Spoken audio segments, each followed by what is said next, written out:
Salut les belles âmes.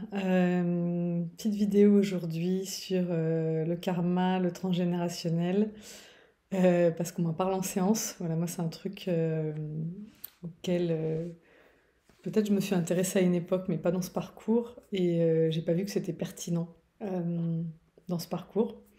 Alors encore une fois, j'ai parlé de moi, hein. Je sais qu'il y en a que ça va faire brère parce que j'allais dire c'est leur fonds de commerce, oui. Il y en a pour qui c'est voilà, chacun son métier quoi. Et dans le mien, ce que je constate, c'est qu'il n'y en a pas besoin. Donc après, chacun attaque comme il veut. Il n'y en a pas besoin. Et ce que j'ai eu ce matin, notamment, par exemple, enfin, je l'ai de temps en temps, hein, en séance, c'est de témoignages. Donc, on m'a dit de travailler sur mon karma, on m'a dit de travailler sur mon transgénérationnel. Donc, j'ai vu que mon arrière-grand-mère avait souffert, ma grand-mère avait souffert, que tout le monde avait été abandonné sur la ligne du temps. Et moi aussi, j'ai de l'abandon. Ok. Et alors, on fait quoi maintenant qu'on a vu que toute la lignée avait été abandonnée ou avait souffert de la blessure d'abandon?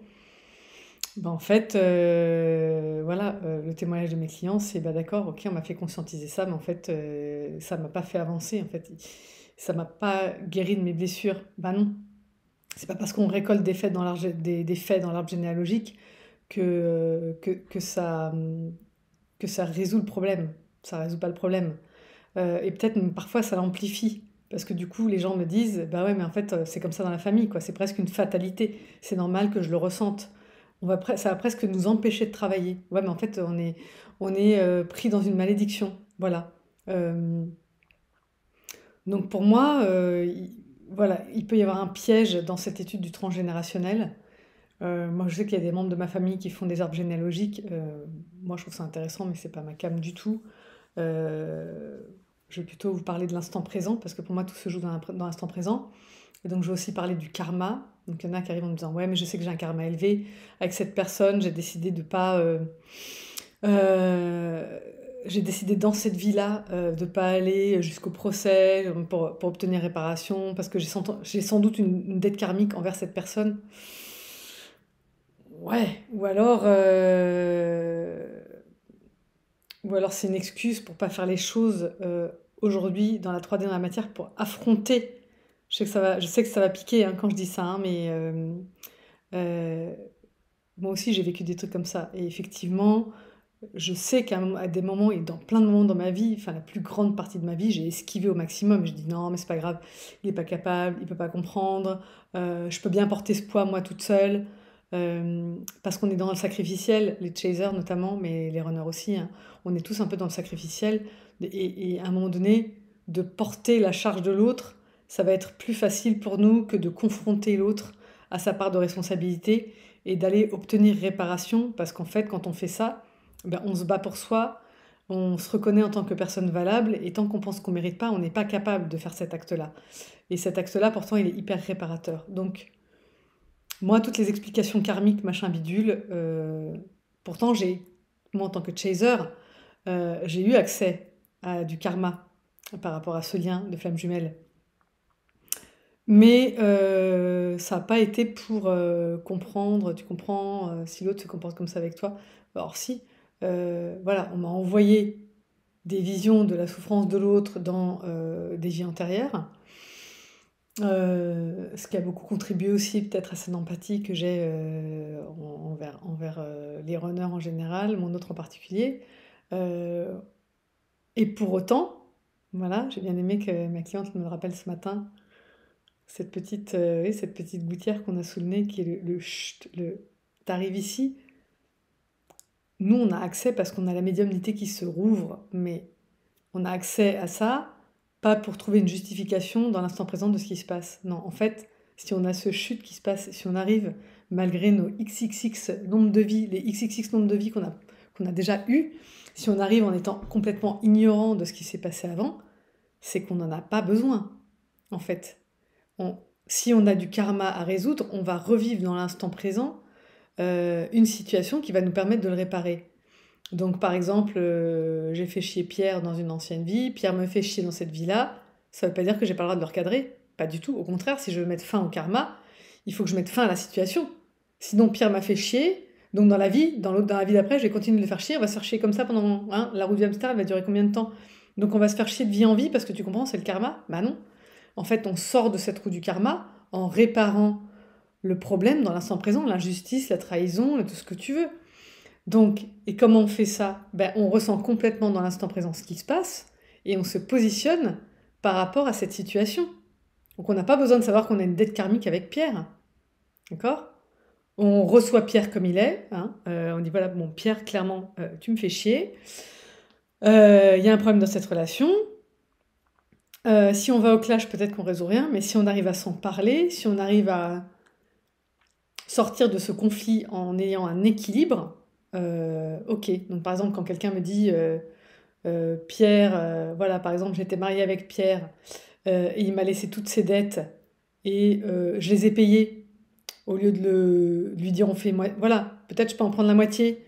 Voilà, mettons si on a une dette, si je sens que c'est juste pour moi, je peux en prendre la moitié parce que peut-être j'ai merdé quand on a été ensemble. Machin. Bon, faisons ce qui nous semble juste, mais prendre toutes ces dettes parce que ça me fait chier, j'ai pas envie de le traîner dans les tribunaux, j'ai pas envie de le confronter. C'est pas bon, on n'est pas dans l'authenticité, on n'est pas dans sa complétude. Quand on fait ça, on est dans le sacrificiel. Donc, tant qu'on est dans le sacrificiel et qu'on justifie ça par une dette karmique ou par une dette transgénérationnelle, on n'est pas dans la bonne posture. Alors, encore une fois, je parle de mes convictions, hein, et je parle de ce que je constate dans le travail. Ça fait un moment, ça fait des semaines et des semaines que j'ai ce sujet-là dans les tuyaux. Et pas parce que j'y ai pensé par moi-même, parce que moi-même, je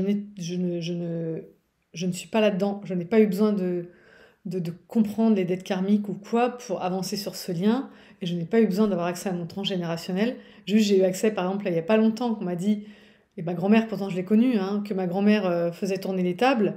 Et je vois, en fait, en parlant de cette médiumnité qui s'est ouverte chez moi, que je vois des gens dans ma famille qui, en fait, ont le même truc et s'ouvrent aussi. Et je me dis, bon, bah voilà, j'ai juste une confirmation. Mais que ma grand-mère ait fait tourner les tables ou pas, ça change rien au fait que j'ai la médiumnité qui est là, point barre. J'ai pas besoin de savoir que ma grand-mère et mon arrière-grand-mère l'avaient aussi. Et c'est pas pour ça que je vais me dire, ah bah je dois tout à ma grand-mère. Non, non, enfin, c'est mon chemin, quoi. D'accord? Et peut-être qu'il y a des choses qui vont plus vite parce que le terrain était propice, j'en sais rien, peu importe. En fait, ça n'a pas grand intérêt. Donc pour moi, tout ça, c'est un piège. Et en fait, on me l'a clairement dit en séance. On m'a dit, voilà, il y a des gens qui m'ont fait bosser, qui m'ont dit, t'as une dette karmique, qui m'ont fait bosser sur un truc karmique, qui m'ont dit, va regarder dans ton transgénérationnel. Et c'est vrai qu'on m'a déjà fait ça, moi aussi, ça remonte là d'un coup. Tu vas voir ta grand-mère, bah ouais, moi personnellement, ça m'a pas aidé à avancer. Et mes clientes me disent, bah non, en fait, je me rends compte que on m'a, ça m'a pas fait travailler sur mes blessures, ça m'a pas fait avancer, quoi. J'ai pris du temps à aller je regardais ce qui s'était passé pour les ancêtres, donc ouais, il a fallu que j'interroge les bonnes personnes, donc ça prend vachement de temps d'aller interroger le transgénérationnel. Aussi le karmique, faut que j'aille voir un médium, machin, si j'ai pas accès par moi-même. Tout ça pourquoi? Il y en a une qui m'a dit: «Bah ouais, avec ces guidances et tout ça», moi j'attendais. Alors, avec les guidances, bah, j'ai déjà fait une vidéo sur les guidances. On m'a dit: «T'inquiète pas, ton autre va revenir, va finir par revenir». Donc j'attendais, je bossais pas. Voilà, donc tout ça pour moi, ça nous fait du tort parce que ça nous déconnecte de notre responsabilité à l'instant présent, de notre faculté. Et quand je dis responsabilité, c'est pas dans ce qui s'est passé, mais dans notre capacité à agir pour changer le cours des choses, pour influer sur le cours des choses, pour faire de notre présent un présent meilleur. Donc si moi ça va pas dans l'instant présent, si avec Pierre je suis en conflit, je dois aller résoudre ce conflit avec Pierre. Point. C'est pas en excusant Pierre parce que peut-être j'ai une dette karmique que ça va résoudre le problème. Non, parce que je me retrouve à un autre conflit avec Paul jusqu'à ce que je finisse par réagir. Euh, et, et on a vraiment à... J'arrête avec ces formulations. C'est difficile de parler autrement, hein, mais voilà, on doit, non. Enfin, pour moi, voilà, c'est un passage de renforcement personnel, d'accès à son authenticité. Donc, les personnes qui me disent qu'elles se sont sacrifiées pour payer les dettes de quelqu'un d'autre, euh, bah, par exemple, elles peuvent continuer dans une mouise financière parce que bah, elles prennent pas en compte leurs propres besoins financiers. Elles se sont pas placées en priorité. Donc, elles sont encore dans le sacrificiel. Tant qu'on se sacrifie, les choses n'arrivent pas. Voilà, si tu penses que tu dois payer pour tous les autres, t'étonnes pas de pas avoir d'argent. Voilà, ça marche pas. Si tu penses que t'es la dernière roue du carrosse en ce qui concerne l'amour, t'attends. Bah, t'étonnes pas s'il n'y a pas d'amour dans ta vie, tu t'en donnes pas à toi-même. Ok? Donc tant qu'on n'est pas sa propre priorité, bah, ça fonctionne pas. Et c'est pas en demandant à notre autre ou à n'importe qui d'autre de combler ce trou qu'on va y arriver. Non, ça fonctionne pas. Euh, donc c'est vraiment à nous de prendre en charge ça. Voilà. De prendre conscience que ça parle de nous à l'instant T et qu'on a le pouvoir d'agir aujourd'hui, dans l'instant présent, dans la matière, pour résoudre ces dettes karmiques en agissant dans l'instant présent sur les situations qui nous sont apportées. Toutes les dettes karmiques qu'on a, elles nous sont ramenées dans l'instant présent. Et en travaillant sur elles, en les comprenant et en travaillant dessus dans l'instant présent, on efface la dette karmique. Il n'y a plus. Ok. Euh, Par exemple, avec notre hôte, bon, par exemple, dans le lien de flamme jumelle, il y a beaucoup de couples qui ont des différences d'âge. Ok, donc si on pousse le truc loin, on peut se dire, voilà, on a 10, 15, 20 ans de différence d'âge. Il y en a un qui va partir avant. Alors, par exemple, hein, donc l'autre va se sentir potentiellement abandonné, mais non, parce qu'il aura travaillé sur ses blessures.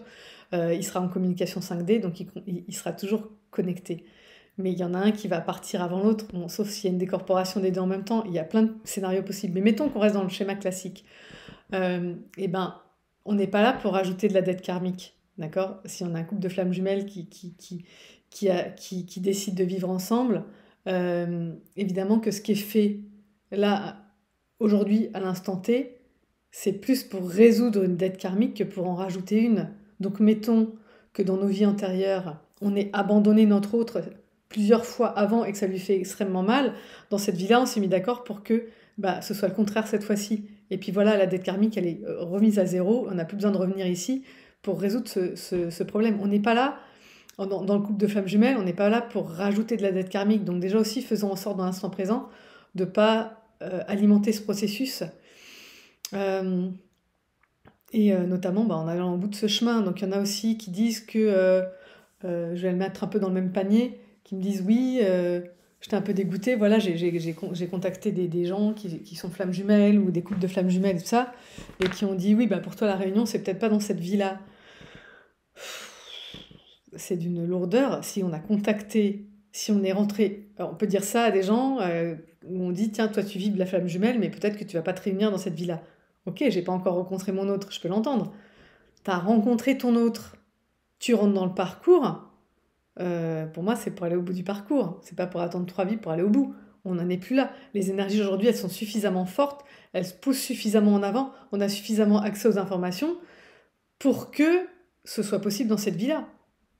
Ok, donc toutes les personnes qui vous envoient un peu, euh, c'est un terme que j'ai pris dans les accords Toltec, la magie noire, parce qu'ils parlent d'une façon qui vous coupe les ailes. Ne leur accordez pas le crédit que vous voulez pas leur accorder. On accorde le crédit aux autres qu'on veut bien leur accorder. Si vous pensez que c'est possible de se réunir dans cette vie-là, bah, allez chercher la réunion. Ok, faites le job. Euh, Ne pas y croire et ne pas aller au bout, c'est un choix. Voilà. Franchement, s'il faut se refader.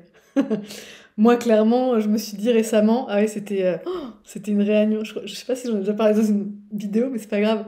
Une réunion parents d'élèves. Je me dis, mais en fait, j'en peux plus de ça. Moi, je veux pas revenir encore une fois sur Terre, me taper une enfance souffrante, les bancs de l'école, les machins, pour de nouveau aller vers cet éveil que j'aurais pas au bout duquel je serais pas allée. Putain, non, mais là, je veux aller au bout. Je veux plus de ça, là. Parce que maintenant, je vois un peu comme une pièce de théâtre. Je veux plus jouer ce rôle. Il m'emmerde, ce rôle. Ça m'intéresse plus, quoi. J'ai plus envie de ça. Donc si j'ai plus envie de ça, il faut que j'aille au bout de mon éveil, d'accord? Et ça, je parle... c'est moi avec moi, hein. Ça n'a rien à voir avec l'histoire de flamme jumelle. Mon éveil à moi, il n'est pas dépendant de mon autre. Et ça, c'est ma priorité absolue. C'est... c'est ça, c'est mon éveil. Et même si, effectivement, euh, cette histoire, bah, j'ai envie de la vivre, mais pourquoi j'ai envie de la vivre? Parce que c'est une histoire d'amour, comme bah, on est tous d'accord là-dessus, hein. Quand on est flamme jumelle, on se dit, bah, on n'a rien connu d'aussi beau. Pourquoi on irait vivre quelque chose de moins beau? Et pourquoi on vivrait pas l'amour dans cette vie-là? Bon, bah voilà. Mais mon éveil n'est pas conditionné par cette histoire-là. Voilà, pour moi, c'est la cerise sur le gâteau, c'est en plus. C'est en plus, et si, parce que ça fait monter les taux vibratoires et tout ça, donc il y a des choses auxquelles on pourra accéder. euh, Peut-être qu'avec cette histoire-là. Et encore, il y a des niveaux vibratoires dans lesquels on arrive à se mettre en étant connecté en 5D, ou moi, en m'étant connecté à des arbres. Il y a des moments où je suis montée à des endroits, c'était waouh! Donc là-dessus, j'ai pas fait le tour de la question, donc je peux pas, je peux pas être suffisamment assertive, mais en tout cas, voilà, mon chemin, c'est celui-là. Donc le karma, le transgénérationnel, les guidances, la voyance, tout ça, ça résout pas les blessures. Ok?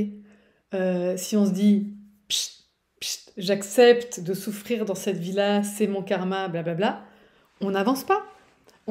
Si on accepte sa souffrance, on ne cherche pas à la résoudre, donc on va pas aller mieux. Déjà d'une, ça c'est vraiment dommageable, de se dire, bon, bah, j'accepte d'être en dépression pendant 20 ans, c'est mon karma. Non, non. Sors-en de la dépression, bosse, quoi, tu vois. Va chercher ce qui te fait vraiment mal au fond et tu vas trouver. Et croyez-moi qu'il y en a des bagages, et il y a de la lourdeur, et il y a tout ce que vous voulez. Hein. Chez les chasers, chez les runners, j'ai déjà dit dans une vidéo, tout le monde souffre, hein. Il y a d'énormes souffrances. Voilà, j'ai des histoires.